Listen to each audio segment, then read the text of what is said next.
the Harris Football Podcast with your host, Christopher Harris.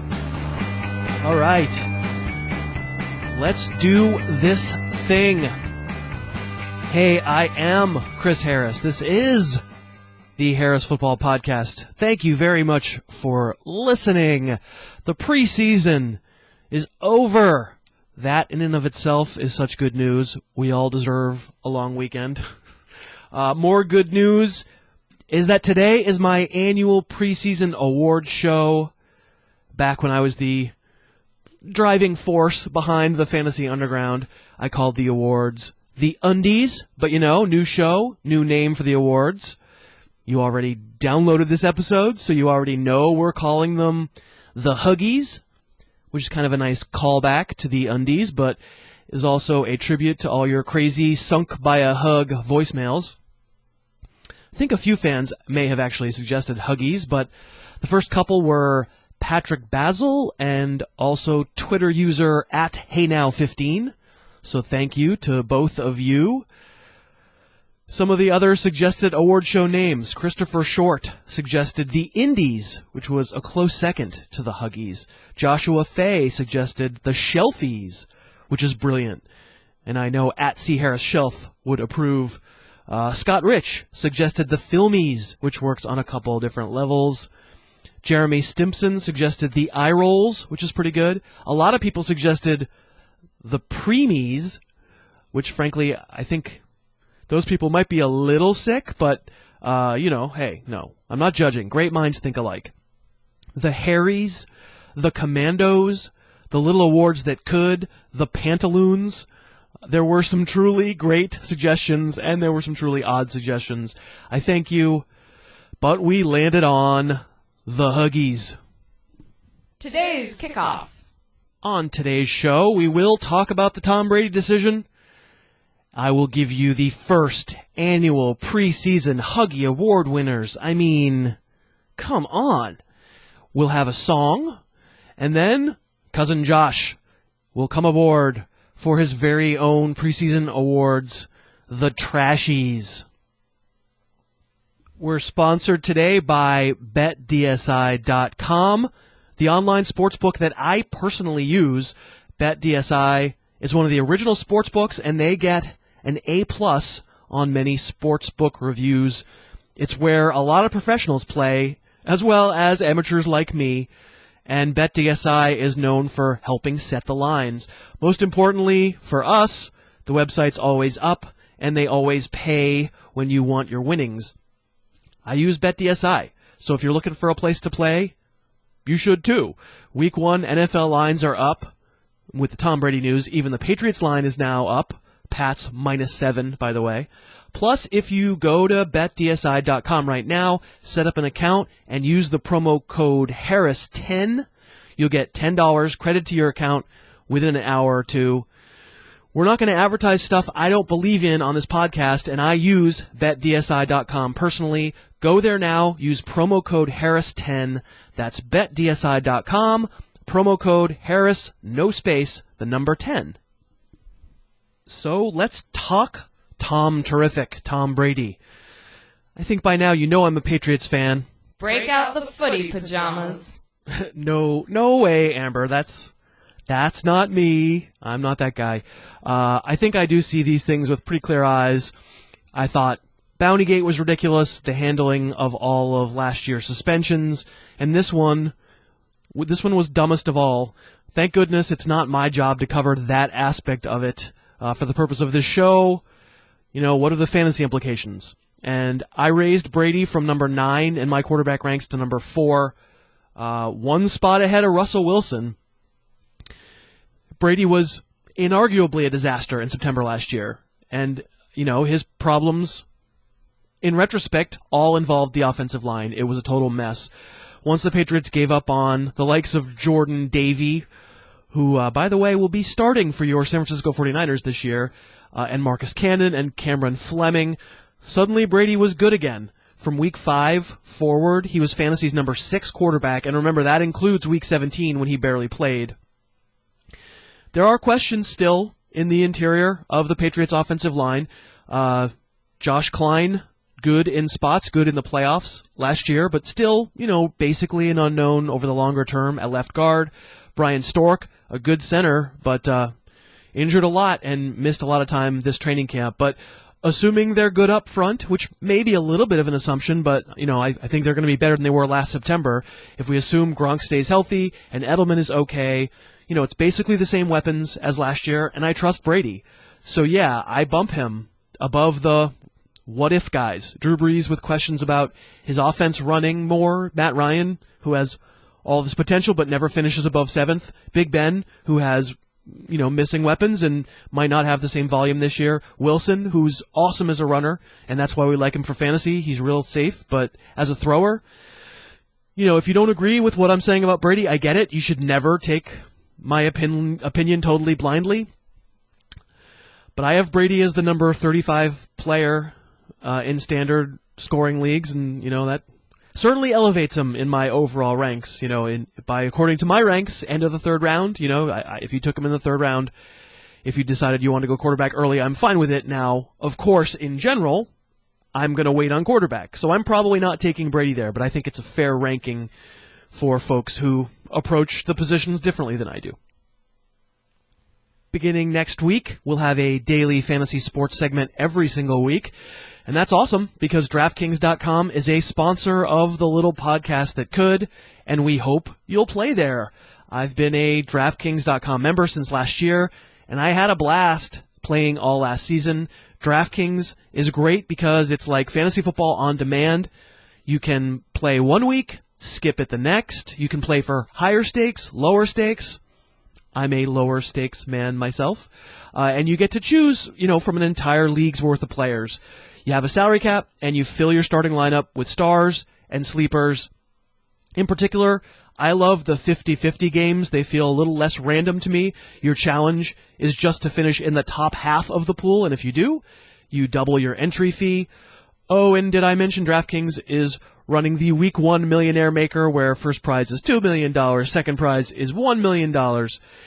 Anyway, I really do recommend it, and if you go to DraftKings.com right now and use the promo code Harris, they'll give you your first entry free to play around with. That's DraftKings.com, promo code HARRIS.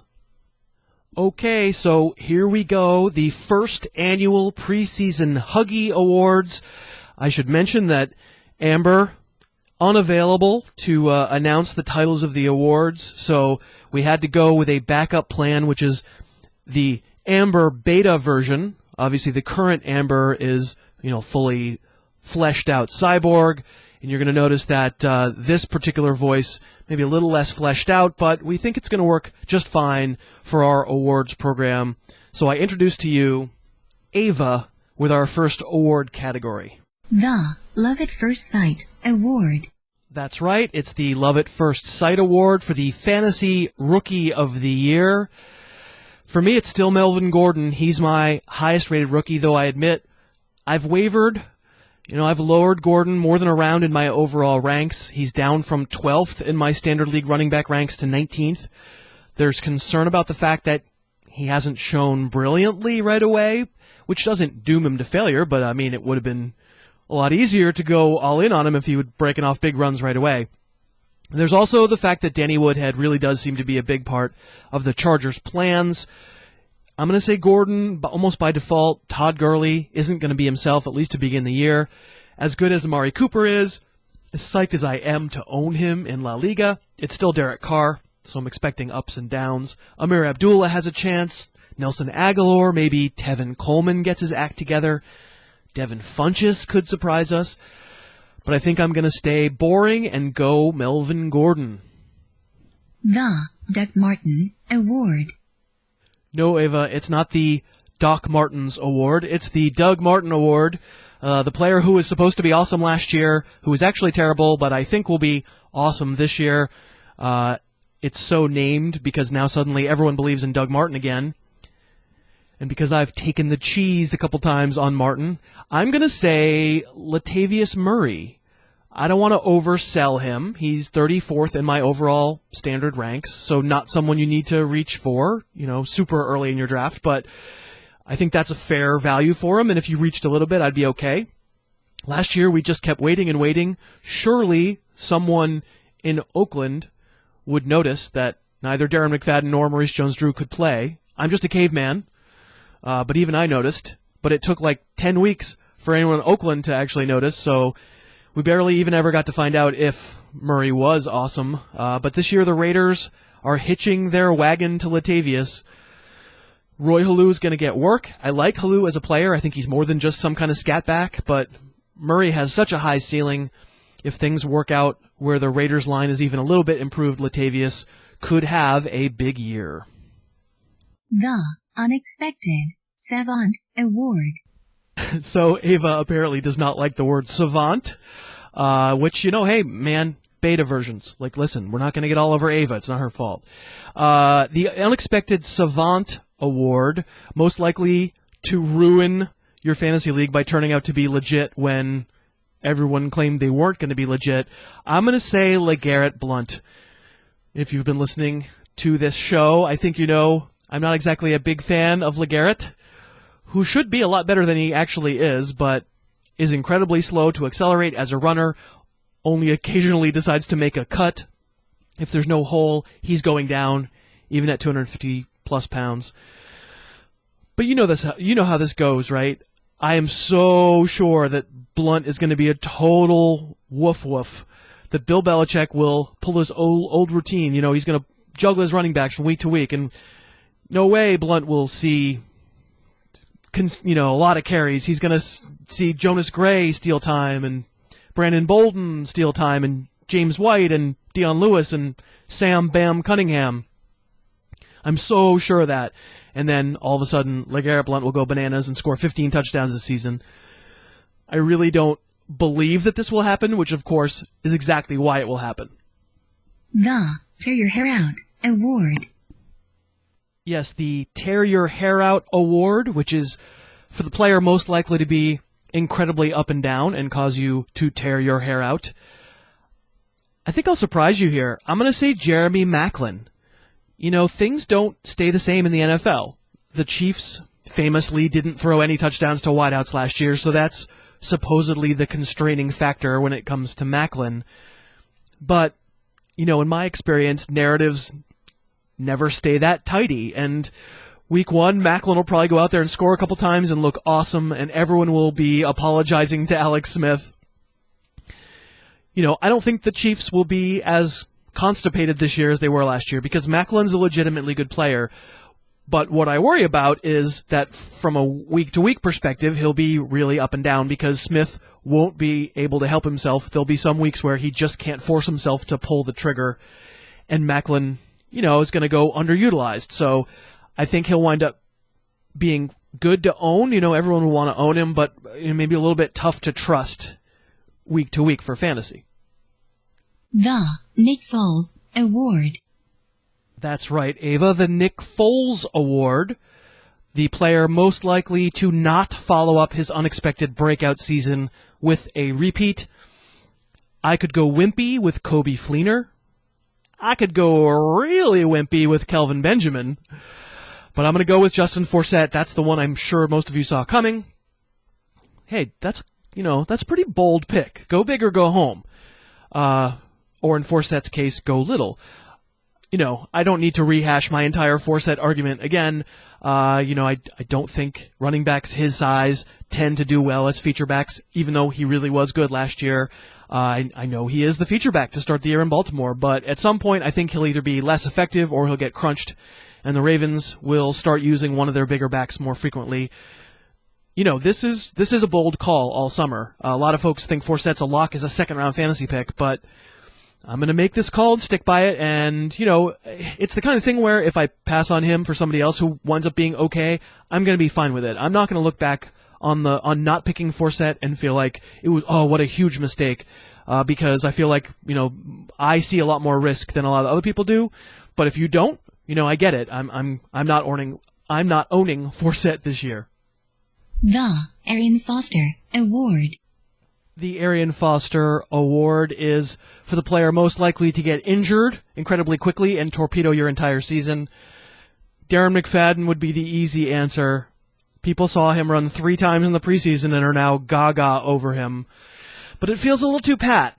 I mean, does anyone who's really rational believe that DMC is going to get a major workload and not get hurt? So how about Doug Martin? We named an award after him, and now he gets one. Nobody has been as big a proponent of the muscle hamster as I have. I still think if he's healthy, he's one of the most talented backs in the league, but I can't do it again, not with his price getting so high. If you have to draft him to be a starter, I think you're going to be sad because he'll suffer a leg injury and that'll be all she wrote. As a fantasy backup where you can stare at him for a little while but not have to start him, you have good alternatives, okay, but probably for me, not as a 5th rounder. And finally, the 2015 Fantasy MVP will be... I'm going to say the 2015 Fantasy MVP will be Marshawn Lynch. I would say Le'Veon Bell on a per-game basis, but I'm going to acknowledge he probably won't even win the VBD rankings this year because he's going to miss the season's first 2 games. There's risk with Lynch, but all the running backs who seem to have jobs to themselves have warts this year, so, I know some folks are going to say there are real questions that, Seattle's offensive line, maybe not as good. Jimmy Graham is there, so maybe there aren't as many touchdowns available for Lynch. And listen, I don't have a crystal ball. All I'm doing is trying to make educated guesses right alongside you based on the things I think I know. So, yeah, you could be right in doubting Lynch. Plus, he's 29. He's had 4 straight huge workloads, so maybe he'll break down. All I know is the last time we saw a meaningful football game, Marshawn Lynch was the best running back in the NFL. He's not huge. He's certainly big enough, but he's powerful. He's a banger. He is no fun to tackle. He's not ultra quick, but he looks quick sometimes. He's got amazing one-cut ability. He sets up his blockers amazingly with really great vision. I mean, he's a handful, and I think he's still in the right system to be a stud. So, even though in most leagues, I think I would probably take Bell first overall, you have to muddle through the first 2 weeks. I think, when all is said and done and we look back on VBD for the year, the fantasy MVP will be Marshawn Lynch. And there you have it. Our first annual preseason Huggy Awards. Again, thank you very much to Ava for filling in. I have a feeling we're going to hear Amber again here in a moment. She's back. But Ava, nice job. And I hope you all enjoyed the Huggies. And get ready, because in a few minutes, Cousin Josh is going to be here with the Trashies, and that's a whole nother level. Harris's Music Digression. There she is. She's back. Amber says hi. Today's music digression comes from a band who listens to the show. The band is called Soddy Daisy. They're from Chicago, and you can find them at soddydaisy.bandcamp.com. Thanks very much, guys, for letting us use this song. The band is Soddy Daisy. Please consider purchasing some of their music. The song is called Go. Let the record show that Philip is not throwing up.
And today's guest, of course, if it's Friday, it's Cousin Josh. You need to follow him on Twitter, at Detective Fish. That's Fisch. And Josh, how are you today? Doing really well. Excited to be on. You sound excited. Actually, you didn't sound excited at all, and I know why, because I'm about to play the voicemail that came in to Sunk by a Hug, the sightings of Chris Harris. We have a very special one today. What's up, Chris? So, I was walking down the mean streets of Brooklyn when out of nowhere you pulled up in a DeLorean wearing a hazmat suit with a dog named Einstein. It was really odd. Anyway, you told me you were Chris Harris from Week 17 and I should draft Brandon Cooks in the 3rd round. So, I did it. Thanks, Chris, and good luck reaching 88 miles per hour. And there it is, the trash bag. You came up with a retrofit justification, and you needed to call the hotline to justify taking the Josh Fishberg-defined trash bag Brandon Cooks. Defend yourself right now. I got to be honest. First off, I want to apologize to all the fans out there. I haven't been sleeping since I did this. It was very abrupt. I was on the swing pick. The receivers had gone. I was left with Cooks, Matthews, Hopkins, and Mike Evans. You know, I had said some stuff about Mike Evans recently. I couldn't do that. So I was left with those three. The timer was running out. And based on some stuff I'd seen in the preseason over the last few weeks and some of these long touchdowns, I know what I had said about Brandon Cooks. It's a shaming moment for your family. I'm part of your family. I'm a family member, and I could speak for the entire clan when I say we're a little bit ashamed of you. I'm ashamed of myself, and it's pretty embarrassing. I got a lot of crap from the people at my league for it. There was a lot of boos in the crowd. There were a lot of laughs. Because they listen. They listen to the show. They know who you think is a trash bag. There was a pie thrown in my face. I ducked. But it was pretty bad, man. Yeah. I took a lot of heat from all my friends. Did we have like a side bet about Brandon Cooks? I can't even remember. I don't think we have a side bet on him. Justin Forsett is a big side bet. Yeah. Okay, so now you have to root for Brandon Cooks despite rooting against him earlier. So now really you can't be wrong. Even if you're wrong on your trash bagginess for Brandon Cooks, you're right because you picked him. I will say this to defend myself, and I re-listened to the podcast. I never said he'd be horrible. I said he was capped out. I said we're probably looking at a guy with 10, 50, and 6, but the ceiling is I'm glad you're going back and listening to yourself. That's healthy. Oh, dude. It's like acting. I mean, I need to take notes of myself. So I'm always got to be improving. All right. So. The first half of the show was dedicated to the Huggies, and that is the new award show sensation that's sweeping the fantasy football nation. But really, I mean, we can't have awards without Cousin Josh being involved, and we are calling him the first annual Baggies. Very exciting time for me. I wish you could see me. I'm actually wearing a digital tuxedo. I don't know what that is. All right, so I'm going to be the host and read you the categories, and I feel like I probably should have been more enterprising and maybe downloaded some sort of drum roll noise, but I didn't. It's not that high budget a show, frankly. And therefore, it's simply going to be me suggesting the category and then you filling in the blank. So here we go. The first annual Baggies. I know that What a Trash Bag is very excited about this. Yeah, he actually tweeted at me. He's got the popcorn ready. He's super stoked to hear all these awards, and it's a big day for him. By the way, you're assuming it's a he. It could be a she. You're right. Super sexist. Plus, if it's a she, possible life soulmate. Oh, definitely. Yeah, it's possible. All right. First award, the first Baggy, is for the former trash bag who will be redeemed in 2015. Who you got? So this is a pretty obvious one. I'm going to go with Sam Bradford. Wow. Now, I say former trash bag, and not because this was a guy we were picking in the first or second or third round, but we consistently saw this guy on every expert's list when he was in St. Louis as a guy who could be a sleeper. I mean, they consistently put weapons around him. We heard the Tavon Austin stuff, Ryan Quick, Kenny Britt, Jared Cook. And this was a guy that we were always told, oh, yeah, stick him in your platoon quarterback. He's going to put up great stats there. And the guy never put together a good season. Well, I finally think he's in a good spot right now. He's got real weapons there. He looked fantastic in that last tune-up in that third preseason game. So I think this is a guy you can get in the 8th round. He's going to put together probably that high 20 touchdown range, maybe 27, 28, 13, 14 picks. He's in that fantastic Eagles offense. I think next year is when he'll actually be a trash bag. When he puts together this fantastic season, all of a sudden we're being told to draft him in the 4th or 5th round. And his hip is breaking. His hip is breaking. Stop it. Stop. Week 4, his hip. Someone's going to land on his hip. I think he'll get through probably 15 or 16 games. By then, they'll probably be clinched in the playoffs, and then right before the playoffs, he'll get knocked out for the season. His hips are made out of styrofoam peanuts. By the way, I noticed that you didn't preference your statement with anything. No, I didn't preference my statement. I went right into it. That's right. Okay, Sam Bradford. All right, I don't know what I think about that. I think that was a pretty wimpy award. You didn't really take a big chance there, and I think Trash Bag Nation is a little disappointed with you. Let's see if you can redeem yourself with the second one, which you've kind of hyped as being, you're very excited about your answer to this one. Sure. This is the Fantasy Owner Trash Bag Award to the biggest trash bag owner in any of your leagues. So this is for the owner in any of your leagues that really tries to deliver a trash bag on a plate to you. And what I mean by that, after maybe 2 weeks and in exchange for one of your top picks. So, for example, this is the owner who goes ahead and drafts Alfred Blue in that 7th, 8th round. He comes out to a hot start after 2 weeks. He's the number 5 running back. And you have your struggling 2nd or 3rd round pick like a T.Y. Hilton who only has 80 yards after that period of time. And this guy comes to you and says, hey, guess what? I'd love to give you Alfred Blue. Look, he's the number 6 running back. T.Y. Hilton, I mean, with all the weapons in Indianapolis, I think this is a great deal for you. That's the owner whose guts I hate. All right, so let's name names. You got anybody in any of your leagues who actually is this trash bag? Can I really name names? Oh, of course. He's going to hate me after this one. One of my friends, Sean, can I name last name? You can do whatever you want. He's also the same person. He's going to hate me after this. He's also the same person who, right before he drops a player onto waivers, sends you a message, hey, any interest in trading for so-and-so? And then you go, nah. And the next day he's dropped on waivers. Right. And, I can't deal with that dude. That's just that is the definition of a trash bag. So Sean is a trash bag. As a person, he's wonderful. As an owner, he's a trash bag. All right. The third Baggy Award, it's a memorial award. It's the T-Rich Balloon Award. It's the top 50 player from last year, most likely to be a trash bag in 2015. So I think the easy way out on this one was probably Matt Asiata. Come on. I didn't go that route. Thank God. What I did go with, and this was just a guy I had mentioned a few weeks ago on Twitter, and I mentioned a few minutes ago, which was Mike Evans, and it has nothing to do with this hammy thing. The issue that I have is he's being drafted in the same area as Hopkins and Matthews and Cooks and players like Devontae Adams, and when I look at his stats compared to Vincent Jackson, forget the TDs. The yards is comparable, the receptions is comparable, yet one of these guys has 12 touchdowns, one has 2.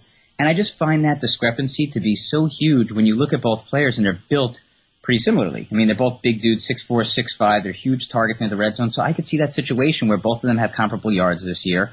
And maybe instead of 10 touchdowns to 2 or 12 to 2, what it was, it's 6 or 7. This feels eerily similar to a sophomore season we saw last year. And I would like to call this Mike Evans feature film Keenan Allen Part 2, Trash Bags in Paradise. Yeah, I mean, Tampa is a paradise.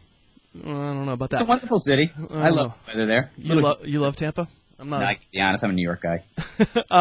Yeah, I totally disagree. I think Mike Evans is going to be really, really good, and Vincent Jackson's free agent to be on his last legs. Vincent Jackson might be a little undervalued, but I don't think Evans is going to wind up being a trash bag. But these are your awards, so I'm not going to. Well, I don't want you to take this award away from me, but you definitely see the double-digit touchdowns again.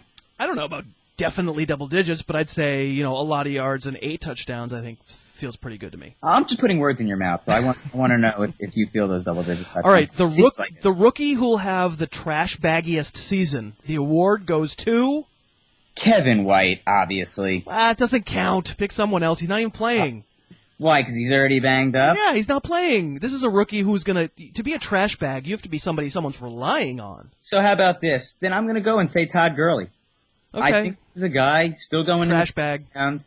Let it be known, Cousin Josh thinks Todd Gurley, the running back of a generation, is a total trash bag. Yeah, listen, come to me next year, and you will be nowhere near this list. But again, this is a guy who's still going in the 5th round. He's going ahead of real players.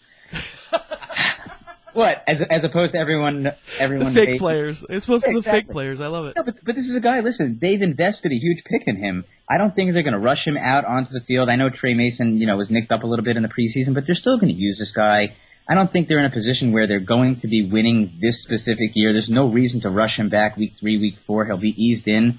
So if anything, I think the dream scenario is you get to the playoffs in your fantasy league and maybe you use him kind of week 10 and on, but it just doesn't seem like a guy who is going to be getting 20 to 25 touches a game towards the end of the year if St. Louis is sitting there at, 5-8. You would disagree?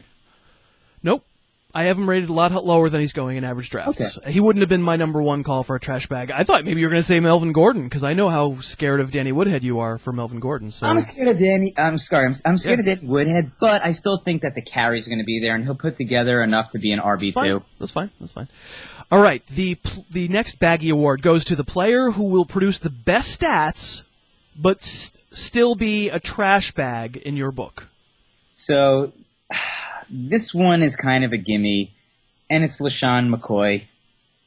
It's like, I hate this guy so much because I took him last year with the number 1 overall pick, and he put together like RB13 numbers. Right, who told you not to do that last year? I want to say you, but I cannot confirm that. Yeah, of course you can confirm it. I think I recorded that call. I record all of our calls, actually. So it was just one of those situations where watching him on TV and his inability to make those cuts like he used to, it was so rough to watch that. And to take that one pick and have him derail my season last year, I can't forgive him. I know he's going to get fed the ball in Buffalo. Rex Ryan's going to do that. So when it's all said and done, his yards per carry, which again is a fake stat, will probably be low, but he'll probably put together, as long as he's healthy, one of these 1,200, 200, 7 touchdown seasons. But the dude's a trash bag in my book. I think I don't necessarily agree. I like McCoy more than you do as a player, but I think that is the kind of stand that we're taking right there. That was a pretty good one. That was a pretty good answer, Cousin Josh. I had a league I just recently in my double up after taking Peterson as the 1 pick. I took Lamar Miller over him. I just want nothing to do with LaShawn McCoy, even if he falls to me in the 2nd or 3rd round. I don't think I could do that. I can't root for him. I think now you're blinded. Now you're simply blinded. All right, guy who won't turn out to be a trash bag, but you wish he would. So I had a huge issue with this guy, and I know you mentioned him recently on a podcast, is Alfred Morris. I just find this guy so tough to root for. He's so unsexy. It's like you draft him and you're never satisfied. And the analogy I made to one of my friends about Alfred Morris is he's the lemon-flavored Italian ice. It's like, it's so tough to go. You wait online and you get up there and you go, lemon? And it's like you never leave fulfilled. It's like we're in a day and age where you can get pistachio ices, rainbow ices. Maybe you have a Ralph's near you where you can get something like, pineapple or Mississippi mudslide, something crazy, and you get lemon. It's just like there's no upside on that flavor, and that's exactly how I feel about Alfred Morris. Like you're going to get your 16 games, awesome. You're going to get your 1,200 yards and 6 catches and RB18, but I can't do it, dude. It's so unenjoyable to stick that guy into your lineup every week. So it's basically like you're going to go get Italian ice with your mom. Yeah. Your mom in particular, who would tick you off. Aunt Nora would totally tick you off by getting a lemon when she had all those other choices. Or she would say, hey, guess what? I went out and I picked you up a lemon ice. Aren't you excited I brought this home for you? And I would say, yeah, just throw that in the garbage. Could I just mention that that's the first appearance of the Aunt Nora voice? And Aunt Nora called me this week and said how proud she was of you being on this podcast. And now you've done her voice on the air. And fortunately, she has no idea how to listen to podcasts, so I think we're safe. Yeah, she just got an iPhone last week, but if she is listening, Mom, I love you. We both love you, Aunt Nora. All right, player you'd be most surprised if he turned out to be a trash bag. So I already named Lamar Miller, so I'm not going to go there, but I'm going to go with Jordan Matthews. Again, a guy I didn't take ahead of Brandon Cooks, but I think Jordan Matthews is a guy who's in a great position again. He showed he doesn't really need a quarterback to succeed. He had Sanchez last year. He put up good stats with him there. I think Sam Bradford, to me, him and Sanchez, negligible. Macklin's gone. I think he'll be used all over the field. Good size. He's had great preseason reports. I'd be floored if this guy winds up as a trash bag at the end of the year. I think he's a no-brainer for 1,100 yards, a no-brainer for 9+ touchdowns, and just anywhere in the third round you can take him, but of course not ahead of Brandon Cooks. That guy's fantastic. He's amazing. Well, so where is Matthews going right now? Third round of a 12-teamer? So on ADP, he's the third pick of the third round. So he's going pick now 27. 7 to 8, yeah. It's fair. It's about where I have him. I might have him a little bit lower than that. That's the right round, probably. I see more downside than you do. I think there is a little bit of scary downside because he's never done it, and you know me, I got to see it. And then when they do it once, I got to see it again. I'm stubborn, but no, I mean the upside is obvious, is manifest. I think it's the right place to draft him, although I see a little bit more risk than you do. It's right. Would you take him? Just out of curiosity, would you take him before or ahead of Hopkins? I go Hopkins first. Okay, and Alshon Jeffrey and Cooks. Jeffrey, you definitely take. I know. Jeffrey, I do. Cooks is I think ahead of him in my ranks. I'm actually looking right now. There's room on the Cooks bandwagon, so hop on. In a standard league, I actually have Cooks ahead of him. Okay. I have Cooks ahead of him. That's here. It's the right. Cooks and Matthews are interchangeable for me, though. I'm fine you taking Cooks over Matthews, but I would have been fine if you took Matthews over Cooks. I do think DeAndre Hopkins is sort of a different kind of athlete, and obviously a terrible quarterback situation, but just a different. Put him on New Orleans or Philly. It's a 1-second decision. Yeah. All right, so now we've got our penultimate Baggy Award for the year. For the preseason, I should say, because obviously we're going to be revisiting these probably like 6 or 7 times before the season ends. Not really. Is the trash baggiest NFL team of the year? Well, it's very tough for me to go any other direction but the San Francisco 49ers because they have King Trash Bag Carlos Hyde on their team. I almost... Do we not have a bet about him? We don't have a bet about him, right? We don't have a bet about him, but any bet you want to make, I'm involved. The 49ers, I can't deal with Kaepernick. And I had a league where Vernon Davis, I don't even know if he went drafted in a 23-round draft. I mean, everyone I think is down on this team. There's nothing to like. If there's one player I can maybe hang my hat on it, I don't mind Bolden in a PPR league. I still think he'll get his. But it's just everything is wrong about this team. I don't think they've looked good in preseason. The coaching changes, I know we've reviewed this so many times. Carlos Hyde, to me, is, in my mind, he's already out of the NFL. So they have Kendall Hunter and Reggie Bush right now, and Carlos Hyde is just a figment of my imagination. All right, I think we have to have a bet, and I think you have to give me some kind of odds because I'm in the minority in having Carlos Hyde ahead of Justin Forsett. And I do, though. I have Hyde just a little bit ahead of Forsett, but in terms of fantasyfootballcalculator.com, he's almost 2 rounds after him. Well, how about this? Go ahead. How about he has to finish as an RB2, as a top 24 back? That's how confident. I mean, I know you think he's even better than that. I'll give you that he won't finish as a top 24 back.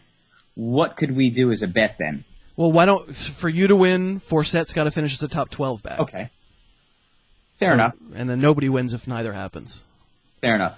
All right. We're on. Finally, the final of the first annual Baggy Awards, or I don't know, this is like the pre-Baggy Awards, because we are going to do like, mid-season Baggies and probably end-of-season Baggies if we haven't killed each other by then.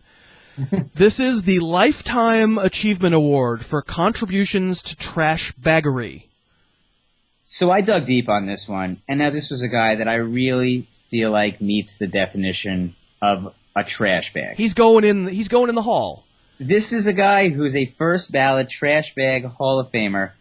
You guys remember him from 2009. He came out just guns a-blazing in 2008 as a rookie, compiling 1,659 yards and 10 touchdowns.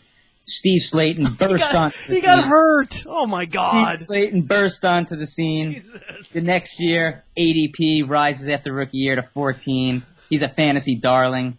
He follows that up with 854 yards and 7 TDs. He basically broke his neck. Broke his neck, and you're putting him in the Trash Bag Hall of Fame. Honestly, he was out of the league 2 years after that. And he broke his neck! I understand he may have broke his neck, but this is everything Monte Ball is striving to be right now. I think you should give Monte Ball the Lifetime Achievement Award. It's a short life, but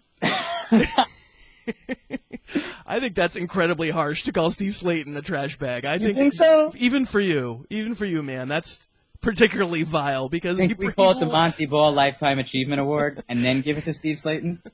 It's your Hall of Fame, man. You can do what you want, but Steve Slayton deserves better. I feel feel like I'm going to catch a lot of flack for that one. I really hope that Steve Slayton's not listening to the show with his neck in a sling somewhere, thinking, hey, man, I broke my neck. I mean, he went from ADP 14 to out of the league 2 years after that. He broke his neck. He literally broke his neck. I'm laughing at a person breaking his neck, which is what's horrible. Oh, Cousin Josh, the things you do to me. You gave me a good laugh, man. It was a good way to go into the long weekend. No problem, dude. Those were the first annual trash bag. No, they were the first annual Baggy Awards. I kept wanting to call them the first annual Trash Bag Awards, but that's not what they're called. They're the first annual Baggies, and Cousin Josh is available on Twitter at Detective Fish. Fisch, and really, after hearing that, how could you not want to follow him? If you've ever broken any important bones, I'm sure you should follow him and have him make fun of you. It seems like what you're going to say, by the way, Josh, is a villain instead of available. Yeah, he's an available villain. All right, man, thanks for doing this. All right, thanks for having me. Speak to you soon. All right, I may have exaggerated just a little bit. Steve Slayton didn't actually break his neck, but it was a pretty nasty neck injury. You can YouTube it. He needed surgery. I think this, no matter what, whether there were broken bones or not, this pretty much establishes that Cousin Josh is really mean. That's our show, and that's the end of all of our preseason shows.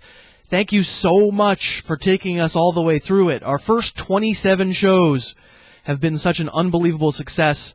We could not have done it without all of you. Thank you so much for listening. If you're drafting this weekend, have great luck. I will continue to update ranks as I can and as events warrant.